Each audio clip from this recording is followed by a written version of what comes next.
Berbeda dengan 2 tahun lalu di masa pandemi COVID-19, penjualan aneka kue untuk berlebaran naik drastis.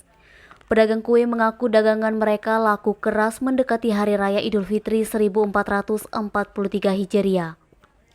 Ana, pedagang kue di Pasar 16 Ilir mengungkapkan, pembeli pada tahun ini meningkat drastis dibanding 2 tahun sebelumnya. Makanan yang banyak dibeli masyarakat adalah kemplang. Ana sudah menjual lebih dari 300 kg kemplang ikan khas Palembang. Selain kemplang, Ana menjajakan aneka kue seperti kentang merah, kacang atom, keripik, dan lain-lain.